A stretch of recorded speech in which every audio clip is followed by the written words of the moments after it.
మనం home loan తీసుకుంటే అది 20 ఇయర్స్ 25 ఇయర్స్ ఒక్కోసారి 30 ఇయర్స్ అనేది ఉంటుంది. తొందరగా క్లియర్ చేయాలంటే ప్లానింగ్ ఎలా చేసుకోవాలంటారు? నేను కూడా హోమ్ లోన్ తీసుకున్నానండి. 30 lakhs తీసుకున్నాను. 30 years పెట్టాను. 8.6% ఇంట్రెస్ట్ రేట్. సో ఈఎంఐ వచ్చేసరికి 23,000 చేంజ్ పడుతుంది. ఇంట్రెస్ట్ వచ్చేసరికి మొత్తం నేను 30 years లో కట్టేది 53 lakhs. 30 తీసుకుంటే 53 కట్టాలి. అసలు ప్లస్ ఇంట్రెస్ట్ మొత్తం కలిపితే ఆల్మోస్ట్ 83 lakhs కడతాం. నేను ఆల్మోస్ట్ ట్రిపుల్ కడుతున్నారు.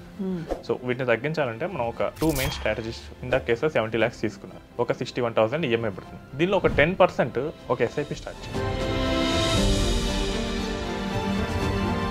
మీ హోమ్ లోన్ అక్కడ 8 to 9%తో ఉంది. మీరు ఆ వచ్చిన అమౌంట్ని ఎక్కడైనా 12% 13% వచ్చే దాంట్లో పెడితే అది ఇంకా ఫాస్ట్గా పెరుగుతుంది కదా, అది ఇంకా తొందరగా క్లియర్ చేస్తుంది కదా. Simple rule. యూజువల్గా ఇలా ఏదైనా మనం తొందరగా క్లియర్ చేసుకోవచ్చు, ఇంకో చోట ఇన్వెస్ట్ చేసి ఆ రిటర్న్స్తో దీన్ని క్లియర్ చేసుకోవచ్చు అనే థాట్ కామన్గా ఎవరికి రాదు కదా.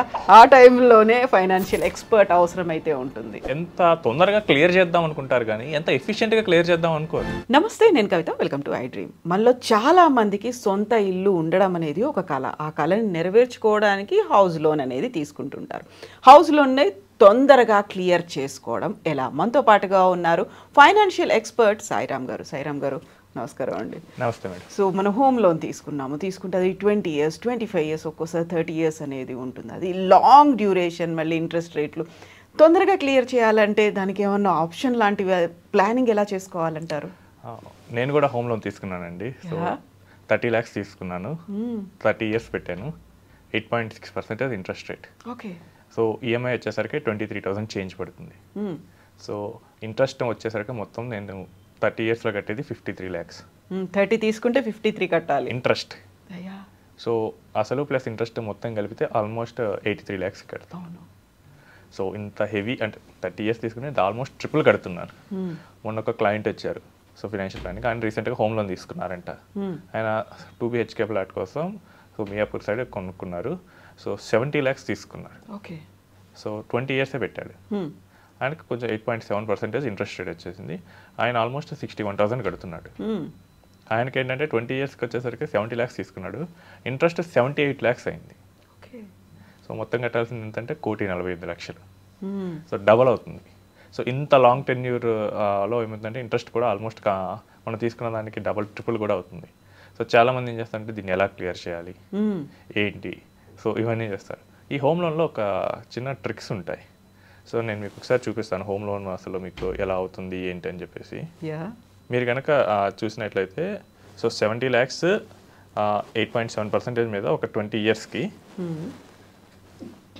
సో ఈఎంఐ వచ్చేసరికి 61,637 అవుతుంది ఎవ్రీ మంత్. సో ఒక 5 years కట్టామనుకోండి. సో అంటే ఎవ్రీ మంత్ 61,000 చెప్పిన ఒక 5 years అంటే ఇయర్కి 7.2 lakhs. అంటే ఒక 5 yearsకి 5 ఆల్మోస్ట్ 35 lakhs కడతాం. సో మన తీసుకున్న హోమ్ లోన్ ఎంత తగ్గిద్ది అనుకుంటారు మీరు? 35 lakhs కట్టాము, 70 lakhs లోన్ తీసుకున్నాం. సో ఎంత తగ్గింది అనుకుంటారు మీరు? మామూలుగా అయితే హాఫ్ పడిపోయింది, ఇంకా హాఫ్ కడితే సరిపోతుంది అని ఒక ఫీల్ ఉంటుంది. సో మీరు ఇప్పుడు చూడండి 2025లో స్టార్ట్ చేస్తే 2030లో ఒక 5 years అయిన తర్వాత కూడా మనం ఇంకా కట్టాలి 60 lakhs. ఒక 10 years చూసుకుందాం. సో 10 years అంటే ఆల్మోస్ట్ మనం ఒక 75 lakhs వరకు కడతాం. ఓకే. సో అప్పటికి కూడా మనం ఇంకా క్లియర్ చేసింది ఓన్లీ ఒక 40% మాత్రమే, 30 to 40% మాత్రమే. సో ఆల్మోస్ట్ ఒక 46 lakhs ఇంకా కట్టాలి. సో అంటే కట్టిందంతా ఏమైపోతుంది అనుకుంటాం. మీరు కనుక క్లియర్గా చూస్తే కనుక ఫస్ట్లో మనం ప్రిన్సిపల్కి చాలా తక్కువ కడుతూ ఉంటాం. ఫస్ట్ ఇయర్ మొత్తం కలిపి చూస్తే 1 lakh కడతాం. Second year 1.45 lakhs, 1.58 lakhs. So first 10 years కూడా మనం ప్రిన్సిపల్ చాలా నెగ్లిజిబుల్గా కడతాం. హోమ్ లోన్ ఈఎంఐస్ అంటే ఏ లోన్ ఈఎంఐ అయినా కానీ ఫస్ట్లో ఇంట్రెస్ట్ పార్ట్ ఎక్కువ కడతాం. ఓకే. సో పోను ఆ ఇంట్రెస్ట్ తగ్గిపోయి ప్రిన్సిపల్ ఎక్కువ కడుతూ ఉంటాం. సో మీరు కనుక చూస్తే 20 years లాస్ట్లో 6 lakhs ఈచ్ అంటే ప్రిన్సిపల్ ఎక్కువ కడుతున్నారు లాస్ట్కి వచ్చేసరికి. సో ఈ ట్రిక్ని కనుక మర్చిపోతే ఏమైందంటే, సో నేను ఒక 10 years కట్టాను, ఇంకా ఇంకొంచెం సెట్ చేస్తే సరిపోద్ది అనుకుంటే ఆల్మోస్ట్ ఇంకా మళ్ళీ 40 lakhs కట్టాల్సి వస్తుంది. ఇదంతా ఏంటంటే ఇంట్రెస్ట్ రేట్ కాన్స్టెంట్గా ఉంటాయి.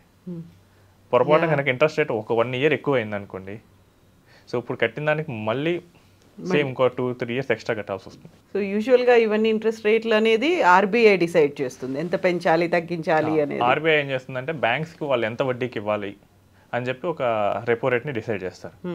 రెపో రేట్ కనుక పెరిగింది అనుకోండి సింపుల్గా ఏంటంటే బ్యాంక్స్ ఆర్బీఐ దగ్గర నుంచి తీసుకొని మనకి ఇస్తుంది అనుకోండి, వాళ్ళు పెంచితే బ్యాంక్స్ మనకి పెరుగుతుంది. మనం తగ్గించారు కానీ బ్యాంక్స్ అంత తొందరగా తగ్గించారు. దీని మీద మనం లాస్ట్లో ఒక వీడియో కూడా చేసాం మనం లాస్ట్ వీక్లో. ఎందుకంటే బ్యాంక్స్ ప్రాఫిటబిలిటీ చూసుకుంటాయి. సో ఈ కస్టమర్ ఆల్రెడీ నా దగ్గర 3-4 years నుంచి తీసుకడుతున్నాడు, అవన్నీ ఎందుకు పట్టించుకుంటాడు అని చెప్పి ఇగ్నోర్ చేస్తాయి. సో మనకు హోమ్ లోన్లో మోస్ట్లీ జరిగేది ఏంటంటే ఫస్ట్ 10 years పాటు మనం ఇంట్రెస్ట్ ఎక్కువ కొడుతూ ఉంటాం కాబట్టి అంతగా ప్రిన్సిపల్ తగ్గదు. అండ్ మోస్ట్లీ మన హోమ్ లోన్స్ 30 years, 20 years, 10 yearsలో ఉంటాం. సో వీటిని తగ్గించాలంటే మనం ఒక 2 main strategies చూద్దాం. సో ఫస్ట్ ఏంటంటే మీకు ఇందాక కేసులో 70 lakhs తీసుకున్నారు, ఒక 61,000 ఈఎంఐ పడుతుంది. దీనిలో ఒక 10% ఒక ఎస్ఐపి స్టార్ట్ చేయండి. సో ఇప్పుడు ఒక 10%తో స్టార్ట్ చేశారు, ఒక 13% రిటర్న్ వచ్చింది. ఓ 10 years తర్వాత చూసుకుంటే దీని వాల్యూ 14.65 lakhs ఉంది. ఓకే, మీకు కట్టింది జస్ట్ ఒక 10% ఆఫ్ ఈఎంఐ మాత్రం. అదే మీ ఈఎంఐ వాల్యూ చూసుకుంటే అప్పటికి మీరు కట్టాల్సిన ప్రిన్సిపల్ 46 lakhs ఉంటుంది. అలానే ఇంకొక 5 years ఎక్స్టెండ్ చేద్దాం, 32 lakhs ఉంది ఈ కార్ ప్లస్. అదే మీ హోమ్ లోను ఇంకొక 5 years కట్టేసరికి 31. సో ఒక 10% ఆఫ్ ఈఎంఐని కనుక మనం ఒక మ్యూచువల్ ఫండ్ ఎస్ఐపిలో పెట్టి అదొక 12-13% డీసెంట్ రిటర్న్ ఇస్తే 15 yearsలో క్లియర్ చేయొచ్చు. కొంతమంది అంటారు అదేదో నేను మ్యూచువల్ ఫండ్ ఎందుకు పెట్టాలి, నేను ఇక్కడే ఆ 10% కూడా కడతాను, ఇంకా ఎక్కువ పెంచుకొని కట్టొచ్చు కదా. అప్పుడేమవుతుందో చూడండి.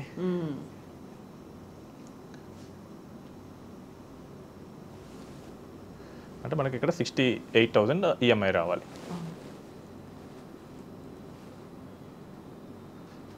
అంటే దాదాపు 15 years అంటే కనుక మనకు 180 months. కానీ మనం ఒక 10% ఎక్కువ కట్టినా కానీ మనం ఇంకా 10 months ఇంకా కట్టాల్సి వస్తుంది. అంటే ఆల్మోస్ట్ ఒక 7 lakhs డిఫరెన్స్ వస్తుంది. అదే 30 years వాటికైతే ఇంకొంచెం ఎక్కువ డిఫరెన్స్ వస్తుంది. ఇక్కడ చేసేది ఏం లేదు. సో మనకి ఎక్స్ట్రా ఉన్న 10%ని లోన్ క్లియర్ చేయడానికి వాడాలా, లేదా ఇన్వెస్ట్మెంట్ చేసి దాన్ని లోన్ క్లియర్కి వాడాలా. సో ఇలా చేసినప్పుడు ఏమవుతుందంటే చాలామంది ఏం చేస్తారంటే నేను ఎక్కువ కట్టేస్తాను, తొందరగా లోన్ క్లియర్ చేస్తా అంటారు. మీ హోమ్ లోన్ అక్కడ 8-9%తో ఉంది. మీరు ఆ వచ్చిన అమౌంట్ని ఎక్కడైనా 12%, 13% వచ్చే దాంట్లో పెడితే అది ఇంకా ఫాస్ట్గా పెరుగుతుంది కదా, అది ఇంకా తొందరగా క్లియర్ చేస్తుంది కదా. అది మర్చిపోతారు. Simple rule. ట్రూ. నేను అక్కడ 8.6 కడుతున్నాను. కట్టే బదులు మినిమం నేను అక్కడ కట్టి ఆ మిగతా అది ఎక్కువ ఇంట్రెస్ట్ వచ్చే దగ్గర నేను పెడతాను. సో మనకి వర్కౌట్ రిటర్న్స్ ఎక్కువ వస్తాయి కాబట్టి ఇక్కడ దీన్ని నేను కట్టేస్తాను, ఆ వచ్చిన రిటర్న్ దానికి నాకు ప్రాఫిట్ మిగులుతుంది. దీన్ని మర్చిపోతాను. ఇంకోటి ఏంటంటే అసలు ఒకవేళ ఇదే కేసు లోన్ టెన్యూర్ మొత్తం అయిపోయేసరికి ఏమవుతుందో చూద్దాం. సో నేను 20 yearsకి వెళ్ళాను, ఇక్కడ నాకు 64 lakhs ఉంది. ఓకే,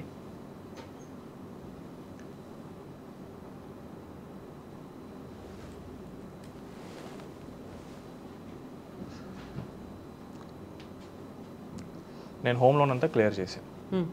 సో నేను 10% ఆఫ్ ఈఎంఐ నేను పెట్టడం వల్ల నాకు ఇక్కడ 64 lakhs వచ్చింది. నేను కట్టిన ఇంట్రెస్ట్ ఎంత, 70 చేంజ్. Okay, 77 lakhs. అంటే ఆల్మోస్ట్ 80% ఆఫ్ ద ఇంట్రెస్ట్ నేను రికవర్ చేసుకోగలిగాను. ట్రూ. సో నేను జస్ట్ ఒక 10% నేను ఎక్కువ కట్టాను. అదే 10% నేను హోమ్ లోన్లోనే కట్టేశాను అనుకోండి, ఒక 16th yearకో 17th yearకో లోన్ అయిపోతుంది. బట్ నా దగ్గర ఏం మిగలది. అవును, ఎట్లాగో నేను కట్టాల్సిన ఇంట్రెస్ట్ అయితే కడతాను అక్కడ. కాబట్టి ఇన్స్టెడ్ ఆఫ్ పేయింగ్ 78 lakhs నేను ఒక 60 lakhs అలా పే చేస్తుంటాను. బట్ నాకు అది రాదు కదా return. True.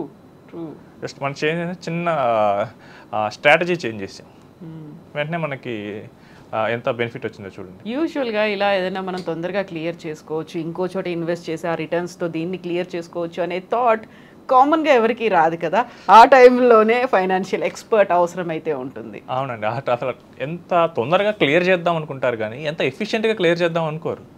So general business man చేసేది ఏంటి, వాళ్ళు బ్యాంకుల దగ్గరికి వెళ్తారు, పబ్లిక్ మనీని లోన్గా తీసుకుంటారు, అవును, బిజినెస్ పెడతారు, ప్రాఫిట్ వస్తుంది, వాళ్ళు ఇంకా ఎక్కువ ప్రాఫిట్ జనరేట్ చేస్తారు, ఈ మనీని రిటర్న్ ఇచ్చేస్తారు. సో ఆ ఆలోచన అసలు రాదు. అది జనరల్గా ఎంటర్ప్రెన్యూర్స్కి, బిజినెస్ పీపుల్కి వస్తూ ఉంటాయి.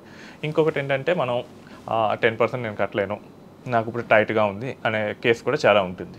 సో అప్పుడు ఏంటంటే మనం ప్రీపేమెంట్ చేయొచ్చు కొంత అమౌంట్స్. ఓకే, సో నాకు ఒక 2-3 yearsకి ఒకసారి ఒక 1 lakh చొప్పున. సో ఇదే కేసు చేసుకుందాం, 70 lakhs.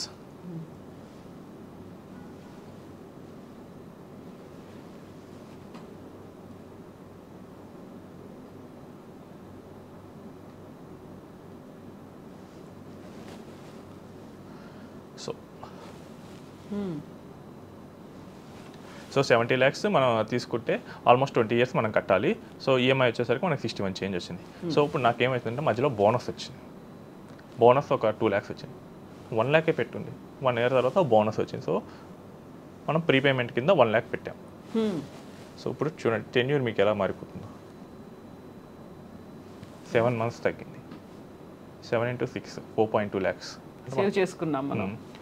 తర్వాత రాలేదు, ఇంకోసారి ఇంకా 2 years తర్వాత వచ్చింది. ఇంకో 2 lakhs ప్రీపేమెంట్ చేయండి. చూడండి మార్చికి తగ్గిపోయింది ఇంకా అది. సో ఒకటి ఏంటంటే మీరు ఎస్ఐపి అన్నా పెట్టండి, లేదా మనీ వచ్చినప్పుడు 1,00,000 అంతకన్నా ఎక్కువ కూడా ఇవ్వద్దు.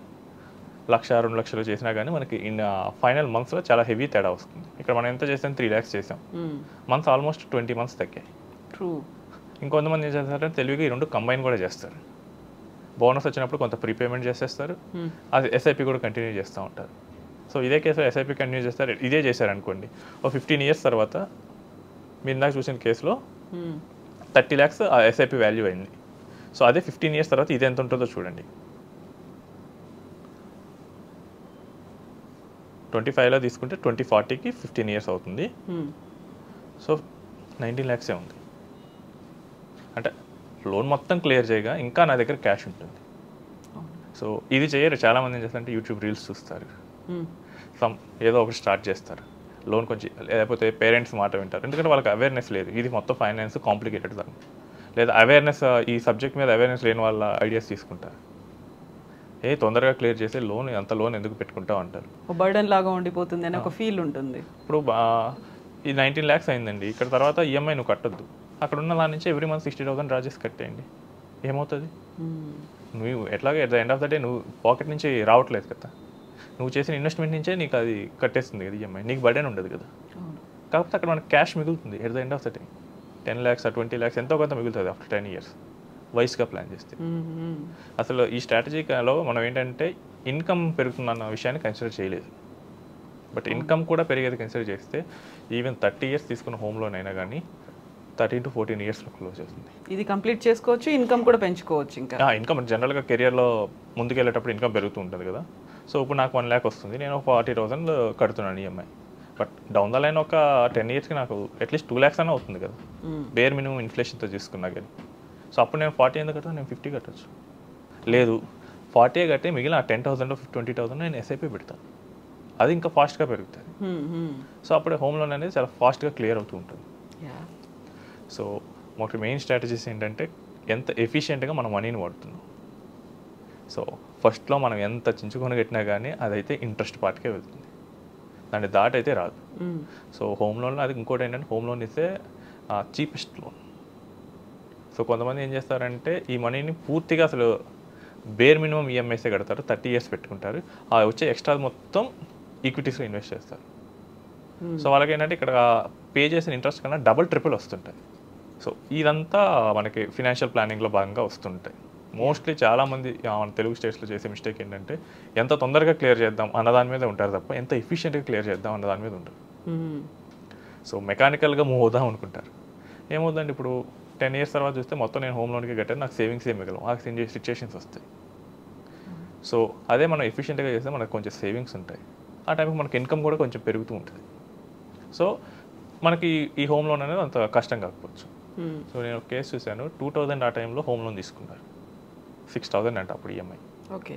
సో ఆయన ఏం చేశారంటే అప్పుడే మ్యూచువల్ ఫండ్స్ కొత్త, ఆయన బాంబేలో వర్క్ చేశారు, అక్కడైతే అవేర్నెస్ ఉంది. సో అక్కడ ఉన్న ప్లానర్ చెప్పారంట, సో నువ్వు కొంచెం కష్టపడి ఒక 500 అయినా కానీ ఎస్ఐపి స్టార్ట్ చేయండి. సో ఆయన చెప్పి ఆయన స్టార్ట్ చేశాడు. ఈరోజు కూడా ఈఎంఐ అయితే 6,000 ఉంది, ఈరోజు అది బర్డెన్ కాదు. ఈరోజు ఆయన income 2 lakhs, 6,000 is not a burden. So down the line ఏమవుతుందంటే మనకి ఇన్కమ్స్ పెరుగుతాం వల్ల ఇన్ఫ్లేషన్ వల్ల ఈ ఈఎంఐ అనేది అంత బర్డెన్ అవ్వదు. దాన్ని మిస్ చేసుకొని మనం 10 yearsగా 15 yearsగా కడతాం. సో ఈ కాంపౌండింగ్కి అగెనిస్ట్గా ఎవరైతే వెళ్తారో వాళ్ళందరూ లాస్ అవుతారు. సో మనకి compounding is the 7th wonder. మనం దానికి టైం ఇస్తూ ఉంటే ఏమవుతుందంటే అది మన ఊహలకు అందకుండా పెరుగుతూ ఉంటుంది. రివర్స్ కాంపౌండింగ్ ఏంటంటే మనం ఇంట్రెస్ట్ని తక్కువ ఎంత తొందరగా కట్టాలని చెప్పేసి మన అమౌంట్ మొత్తం అక్కడే పెట్టేసాం అనుకోండి, దానికి మనం బలవుతూ ఉంటాం. సో వెనక్కి తిరిగి చూసుకుంటే అక్కడ మిగిలేది ఏమీ ఉండదు. నాకు లోన్ కంప్లీట్ చేశాను, క్లియర్ అయిపోయింది, ఇంట్రెస్ట్ కట్టాల్సిన అవసరం లేదు అనుకున్నప్పుడు చేతిలో డబ్బులు ఉండవు ఇంకా. చేతిలో డబ్బులు ఉండవు. నెక్స్ట్ ఆ టైం గోల్స్ వస్తుంటాయి. So person 30 years person home loan తీసుకున్నాడు, అప్పుడప్పుడే పిల్లలు వచ్చారు. సో ఆయన ఏం చేశారంటే 45 మొత్తం క్లియర్ చేశాడు. ఈ రోజులో 1 crore లోన్కి వెళ్తున్నారు, 2 crore లోన్స్ కూడా వెళ్తున్నారు. సో సాఫ్ట్వేర్ ఫార్మా వాళ్ళు. సో ఈ 2 crores నెక్స్ట్ 15 yearsలో క్లియర్ చేశారు అనుకోండి, ఈయన సేవింగ్ ఏం చేస్తాడు? స్ట్రెచ్ చేసుకోవచ్చు 30 years పెట్టుకొని 15 yearsలో ఎలా క్లియర్ చేయాలి అది చేస్తే ఎఫిషియెంట్ వే. అంతేగాని నేను 30 years ఆప్షన్ ఉన్నా కానీ నేను 15 yearsలోనే క్లోజ్ చేస్తాను.